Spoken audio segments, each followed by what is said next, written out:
যেমন অর্থাৎই আরতি, অর্থাৎই আরতি, আরেকটা কি রে জিজ্ঞাসু, আর হইল গা ভক্ত। তো এখন এই যে আজকের পালাটা, এটা হলো গুরু ভক্ত, এটা জিজ্ঞাসুও না, আত্মীয় না, অর্থাৎও না। এখন বাবা ভক্তই যদি হয়ে থাকি তাহলে তো বউ হয়ে থাকতই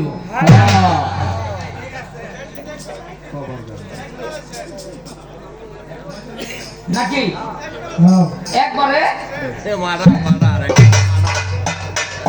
কারণ ভক্তের মুখে কোন কথা থাকতে পারে।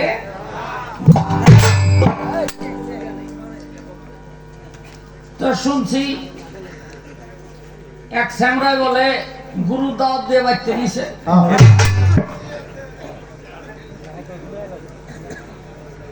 তো সুন্দর করে খাওয়াইছে, লওয়াইছে। যখন খাওয়ায় তখন পাংখা দিয়ে, এখন তো ফ্যান ট্যান আছে, তখন হলো পাংখা দিয়ে বাতাস করে। কয় বাবা এত সুন্দর মাছ মাংস কই পালি? কয় বাবা সবই আপনার, বাতাসটু আমার। এখন যাইব গা পকেটে আপনার দেখে গুরু যে 2টা 500 টাকার নোট আছিল নাই। কি রে বাবা 500 টাকার নোট 2টা হইল কি? কয় বাবা ওইটা দিয়েই তো মাছ আর মাংস কিনে আনছি।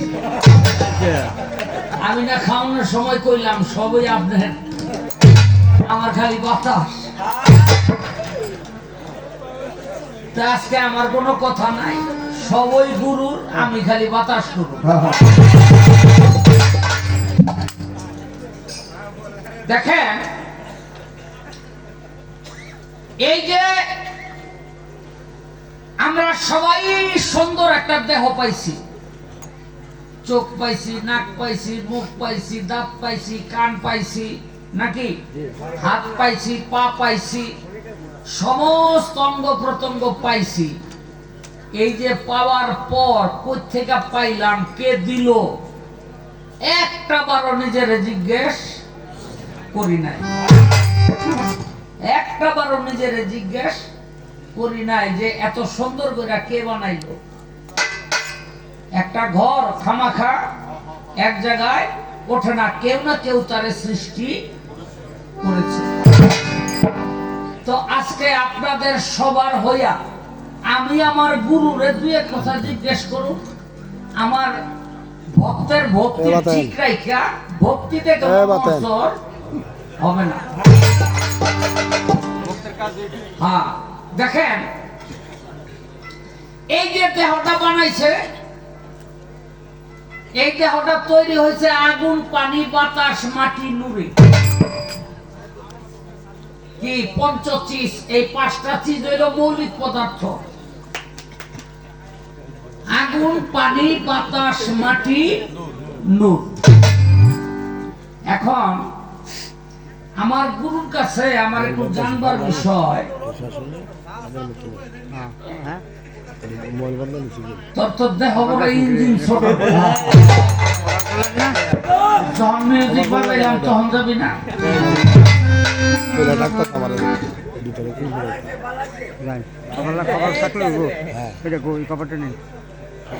এই যে আগুন,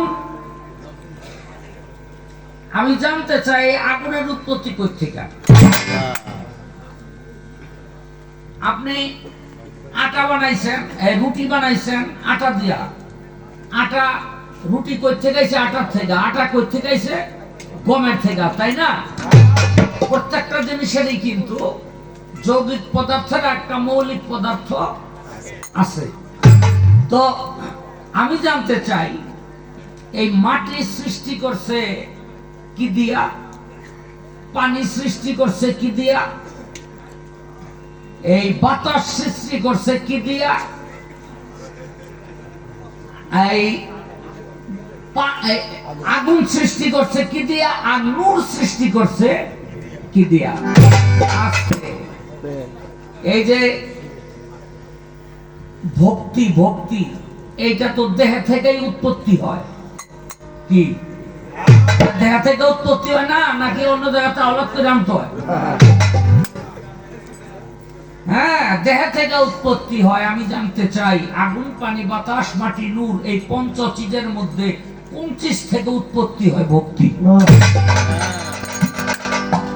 কারণ যেখান থেকে ভক্তি উৎপত্তি হয়, আমরা সেটাকে মহব্বত করব, সেটাকে আমরা এঁটে ধরব, আমার ভক্তির পরিধি যেন বৃদ্ধি পায়। আমার গুরুর কাছে একটা কথা, আর একটা কথা আছে, হ্যাঁ, বাস করে রাখছি যে যেমন একটু পরে, কারণ আজকে মনের মতো একটা গুরু পাইছি। কোন কোন জায়গায় গান গাই, গুরু শিষ্য পালা দিয়ে বহে, বুঝলেন তো। আমারে যদি শিষ্য দেয়, পাশে চাইয়া দেখি যারে গুরু দিছে ও আমার শিষ্যের শিষ্যের উপযুক্ত। গুরু তো দিয়া বইছে। তো আজকে যে গুরু, হ্যাঁ, এমনিতেও তার অনেক ভক্ত আছে, যার জন্য আজকের জিজ্ঞাসনাই থাকবে অন্যরকম।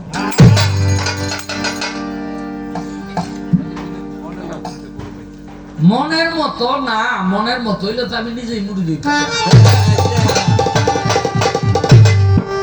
এই গুরু হইল জ্ঞানের মতো, বুঝলেন নি? এই গুরু জ্ঞানের গুরু, এটা মনের মতো না। কারণ রজ্জুল সাহেব বলছেন, জ্ঞান দিয়া রাখরে মন সংশোধনে, বলে জ্ঞানের অঙ্কুর মন পাগল তোর, ভয় কি রে কাল সমনে। জ্ঞান দিয়ে মন রাখরে সংশোধনে। হ্যাঁ, কারণ মন দিয়া যদি কেউ গুরু ভজন করে, তার গুরু ভজন করা হবে না, গুরু ভজন করতে হয় জ্ঞান দিয়া। এই জন্য আজকের গুরু হইল জ্ঞানের গুরু, এটা মনের গুরু না।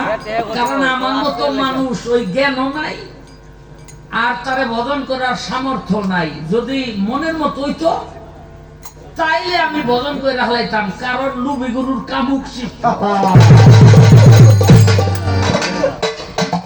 লুবি গুরুর কামুক শিষ্য, কথা বুঝলে বুঝেন, না বুঝলে নাই।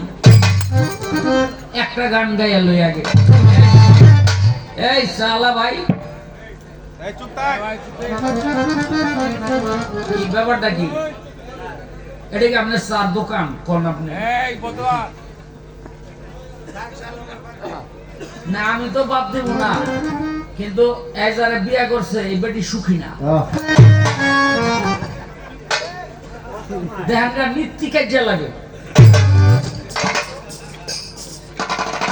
এই মাহফিলটার মধ্যে আপনি চার দোকানটা লইয়া কেমনে আইলেন? একেবারে ঢুকছেন।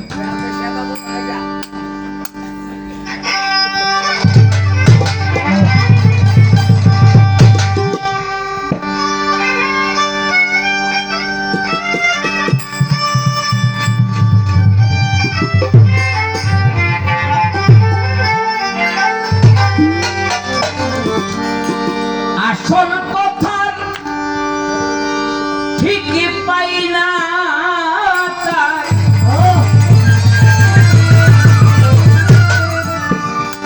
শুনি কেবল যে যাই বলে,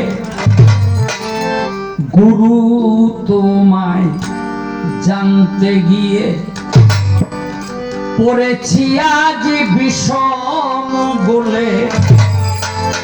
গুরু তোমায় জানতে গিয়ে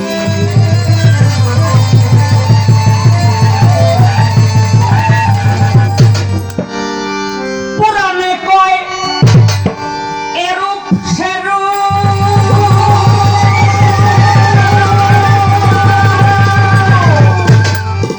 কে জানে তা কিবা কোন রূপ।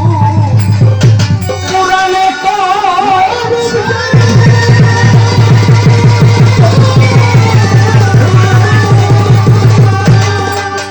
আস্তে, আমার গানটা লোর একটা কারণ আছে।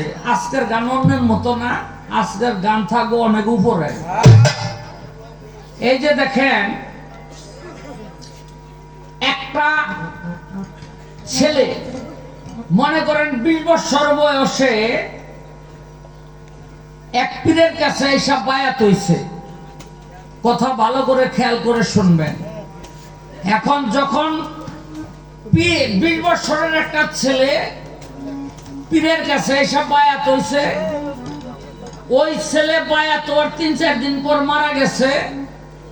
হ্যাঁ, কিন্তু গুরু এই পৃথিবীর থেকে পর্দা নিছে 100 বছর বয়সে। আর যখন বায়াত হইছে তখন পীরের এই বয়স ছিল 30 বছর। এরকম আছে না নাই? আছে না?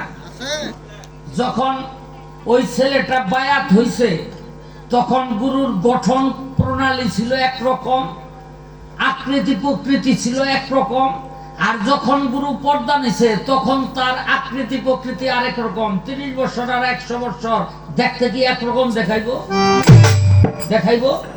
আচ্ছা, এই ছেলেটা আখেরাতে গিয়ে এই গুরুরে চিনবো কেমনে? যে দুনিয়ার মধ্যে আমি হারিয়ে গেছিলাম, কারণ হেরম তো আর আছে। হ্যাঁ, এই জন্য বলা হয়েছে গান্ডা। পুরাণে কয় এরূপ সেরূপ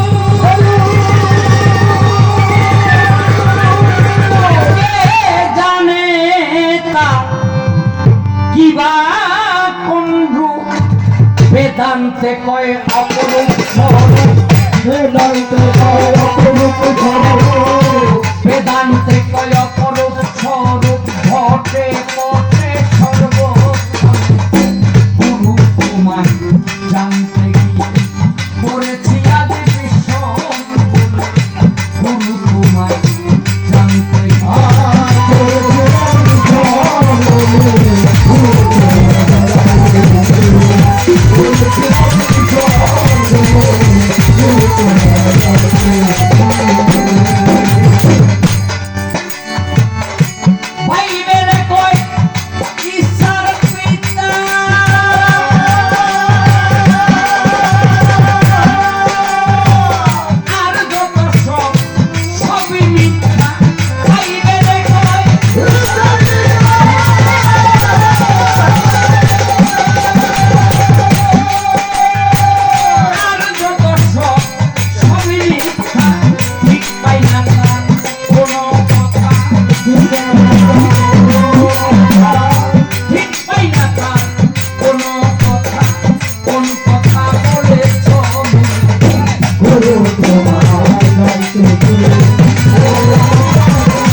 যেটা বলে সবারই মূল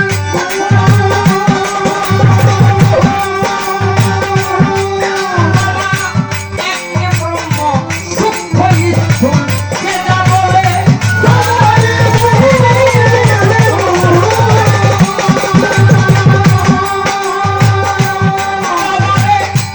একে ব্রহ্ম সূক্ষ্ম স্থূল লীলাকে ঘটাইয়াছে বল লীলাকে ঘটাইয়াছে বল লীলাকে ঘটাইয়াছে বল তিনহীন